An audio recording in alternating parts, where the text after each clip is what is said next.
Prepare-se, pois hoje vamos entrar em um terreno que a maioria das instituições religiosas preferiu manter sob 7 chaves durante séculos. Você já se perguntou por que um livro que foi lido, citado e reverenciado pelos apóstolos e pelos primeiros pais da igreja foi subitamente varrido para debaixo do tapete da história?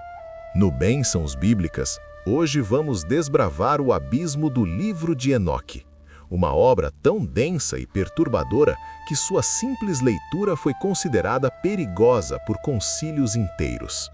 Prepare o seu espírito para entender o que realmente aconteceu no Monte Hermon, a origem sombria dos gigantes e o conhecimento proibido que os anjos caídos trouxeram à Terra.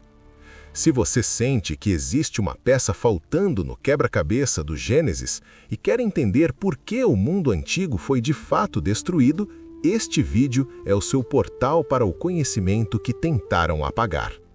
O que está registrado nessas páginas não é apenas literatura, é o relato de um homem que caminhou com Deus e viu o que olhos humanos não deveriam suportar. A história da supressão do livro de Enoque é um verdadeiro suspense histórico que atravessa milênios e continentes.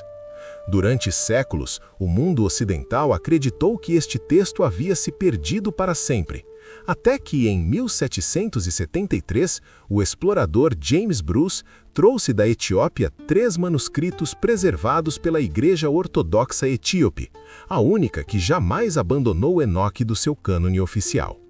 Mas o golpe de misericórdia contra os céticos veio apenas em 1947, com a descoberta dos manuscritos do Mar Morto nas cavernas de Qumran. Entre os fragmentos de Isaías e dos Salmos, lá estavam eles, cópias de Enoque em aramaico, provando que na época de Jesus, este livro era considerado escritura sagrada pela comunidade judaica mais devota. Por que, então, no Concílio de Laodiceia, no século IV, e sob a influência de figuras como Santo Agostinho, este livro foi banido?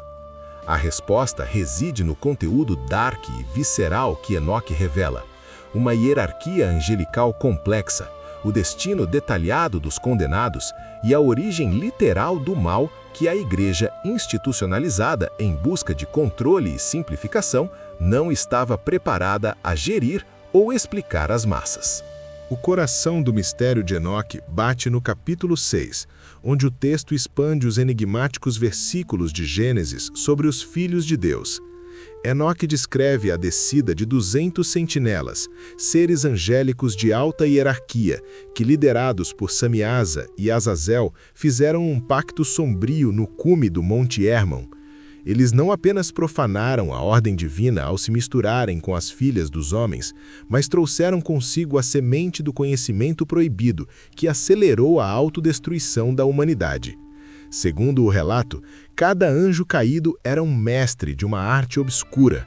Azazel ensinou a metalurgia para a criação de espadas e escudos, introduzindo a guerra. Outros ensinaram a astrologia, a leitura das nuvens, a arte da sedução através de cosméticos e, o mais perigoso, o uso de raízes e encantamentos de feitiçaria.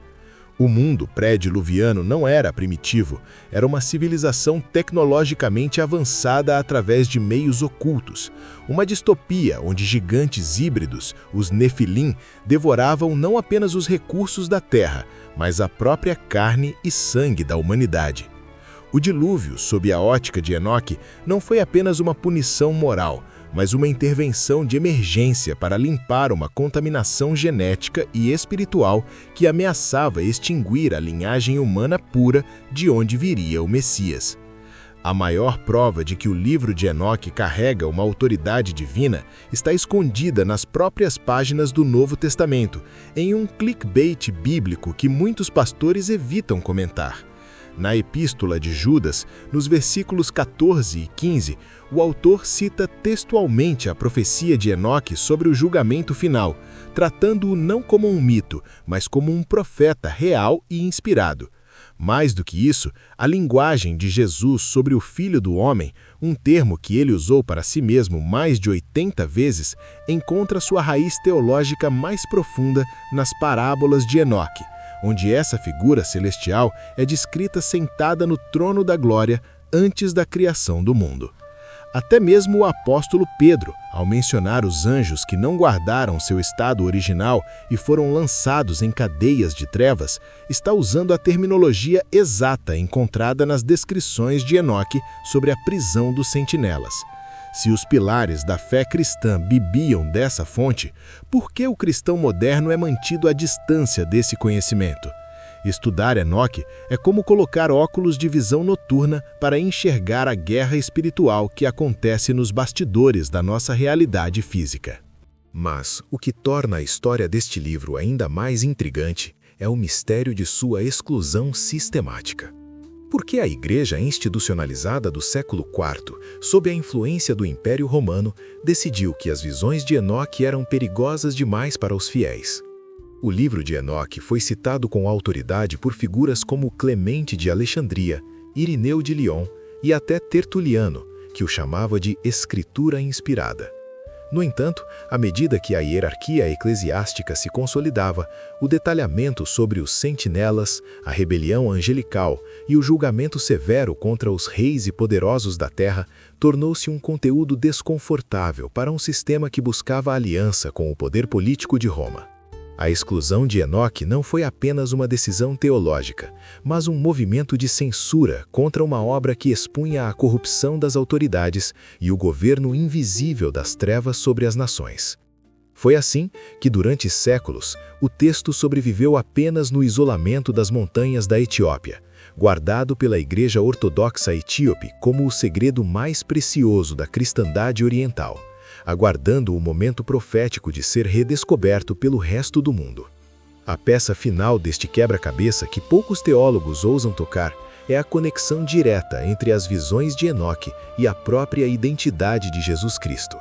Nas páginas de Enoque, encontramos a descrição mais antiga e vívida da figura do Filho do Homem, um ser celestial que existia antes da fundação do mundo, sentado no trono de glória e destinado a julgar os vivos e os mortos.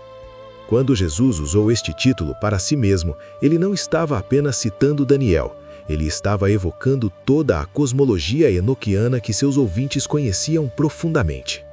O conceito de Tártaro, a prisão abissal de trevas mencionada por Pedro, e as descrições de Judas sobre os anjos que não guardaram seu estado original são janelas diretas para os capítulos de Enoque. Negar a influência de Enoque é como tentar ler o Novo Testamento com um olho vendado.